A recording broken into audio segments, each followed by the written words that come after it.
بسم اللہ الرحمن الرحیم۔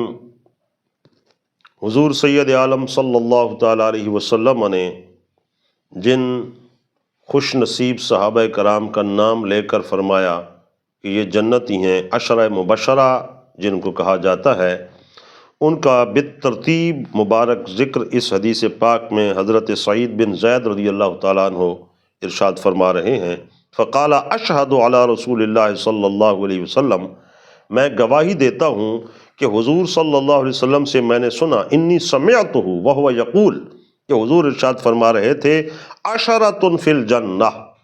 10 آدمی ایسے ہیں کہ جن کی بشارت اللہ تعالیٰ نے عطا فرمائی ہے مجھے کہ وہ جنت میں ہیں۔ جملہ صحابہ کرام اور اہل بیت اطہار، لیکن اس بیان کے اندر اس موقع پر حضور صلی اللہ علیہ وسلم نے ان 10 خوش نصیب صحابہ کا نام لیا۔ فرمایا النبی صلی اللہ علیہ وسلم فی الجنہ، اپنا نام لیا، پھر وابو بکر فی الجنہ، حضرت ابو بکر جنت میں، وعمر فی الجنہ، حضرت عمر جنت میں، وعثمان فی الجنہ، حضرت سیدنا عثمان رضی اللہ تعالیٰ عنہ جنت میں، وعلی فی الجنہ، حضرت مولا کائنات رضی اللہ تعالیٰ عنہ جنت میں، طلحہ فی الجنہ، حضرت طلحہ رضی اللہ تعالیٰ عنہ، والزبیر بن العوام فی الجنہ، زبیر بن عوام جنت میں، سعد بن مالک فی الجنہ،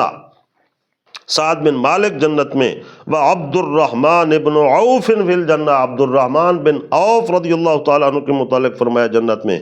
اور آگے حضرت سعید رضی اللہ تعالیٰ عنہ فرماتے ہیں وَلَوْ شِئْتُ لَسَمَّيْتُ الْعَاشِرَةَ،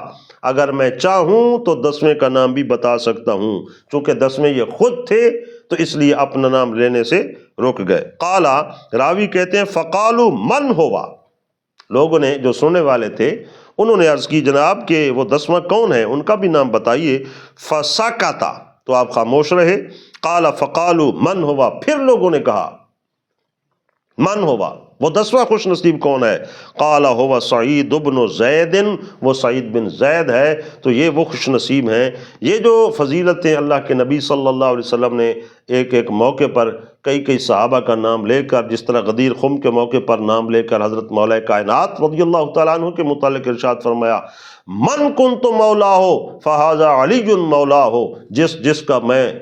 مولا ہوں اس کا حضرت مولا کائنات کے متعلق فرمایا کہ یہ مولا ہیں۔ کہیں حضرت ابو بکر صدیق رضی اللہ تعالیٰ عنہ کے متعلق ارشاد فرمایا کہ اگر میں کوئی اپنا خلیل بناتا دنیا میں تو حضرت ابو بکر صدیق رضی اللہ تعالیٰ عنہ کو بناتا۔ کہیں حضرت فاروق اعظم رضی اللہ تعالیٰ عنہ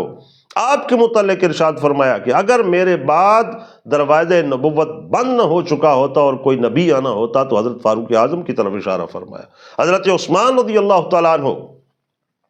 جن کے عقد میں حضور کی 2 شہزادیاں بھی ہیں، ذی النورین جن کو کہا جاتا ہے، ان کے متعلق بھی حضور صلی اللہ تعالیٰ علیہ وسلم نے اسی طرح کے کلمات خیر ارشاد فرمائے ہیں۔ دیگر صحابہ کرام کو بھی، تو بہرحال یہ دربار مصطفی کی عطا ہے اور اس نے سب کو نوازا اور سب کی جھولیوں میں خیرات تقسیم کی۔ اور جملہ صحابہ کے بارے میں جب اللہ تعالیٰ نے ارشاد فرما دیا کلم وعد اللہ الحسنی، کہ یہ سب جماعت صحابہ وہ ہیں کہ جن کے ساتھ اللہ تبارک و تعالیٰ نے بھلائی کا، نوازش اور مہربانی کا وعدہ فرمایا ہے۔ اللہ تعالیٰ ہم سب کو، تمام اہل بیت اطہار اور صحابہ کرام رضوان اللہ علیہم اجمعین کی عقیدت و محبت عطا فرمائے۔